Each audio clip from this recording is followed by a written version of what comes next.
Renanim, ¿cómo está? And hello, welcome back to another episode of Grace Daily, hosted by Grace International Baptist Church here in Chuuk, Micronesia. Glad to have you with us this morning or this afternoon or whenever you're watching. Glad to have you with us today.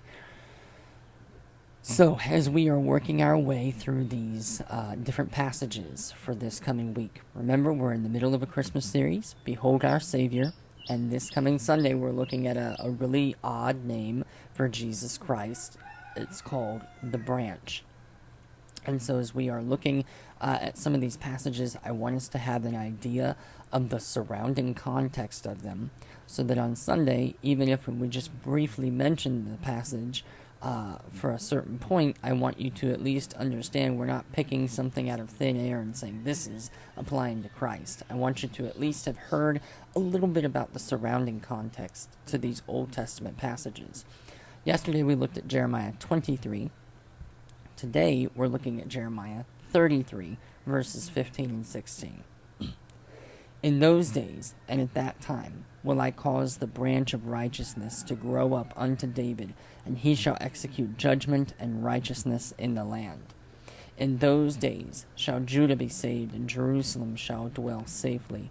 And this is the name wherewith she shall be called, the Lord our righteousness.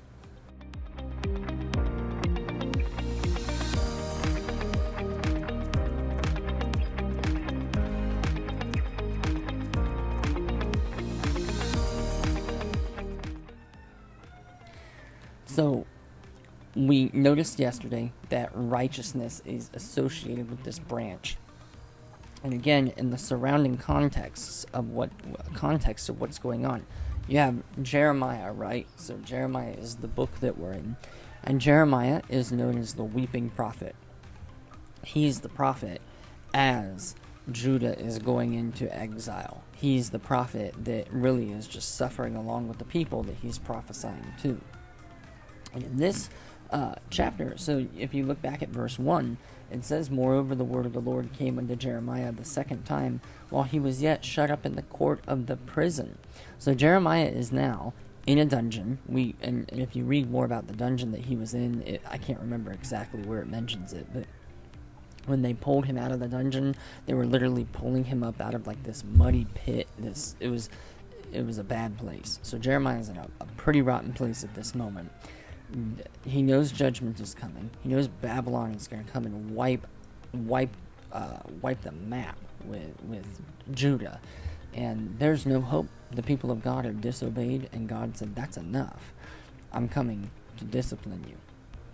And so, in all of this is the context that's surrounding it. Jeremiah's in prison. He's like, "Man, this is not good. Judgment is coming," and God uses Jeremiah to prophesy and say, yes, in all of this, and if you read before, throughout up until verse 15, it's talking about these desolate places, and people are going to say, this place is so desolate.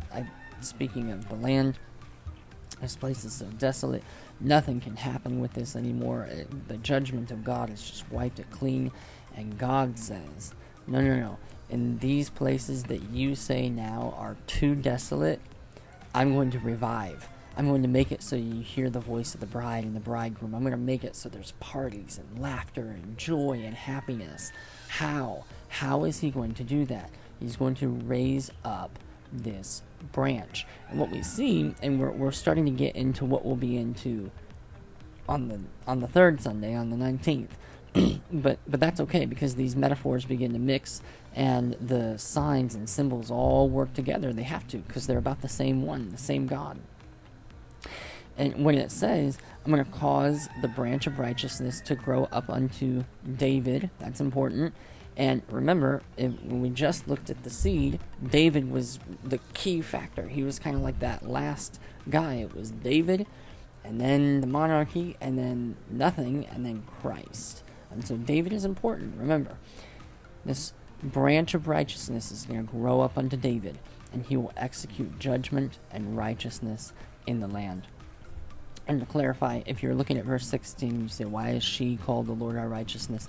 That's talking about Jerusalem. But in verse 15, he's saying, in the middle of this desolation, the way that I am going to vitalize the land, the way that I'm going to bring back joy, laughter, happiness, peace, is I'm going to raise up a branch, this life out of death, this hope out of despair and desolation, and I will come and he will rule in righteousness. And so, my friends, today we can trust in the middle of a world that seems to be collapsing. It's just everything is going crazy. We look and we say, wow, this is desolate, and this is difficult, things are getting expensive, my family's trapped outside of Chuuk, or I'm trapped outside of Chuuk, or whatever the case is. We look at all of that, and then we can remember the branch has sprung, the tree is growing, the kingdom is here, and it is spreading. And one day, out of desolation, joy, hope, peace will come. And so, yes, Christmas is about a time of joy, a time of peace, but it came in desolation. And so we need to, this Christmas, focus on the branch and the life-giving hope and joy that he offers. Merry Christmas and grace and peace, my friends.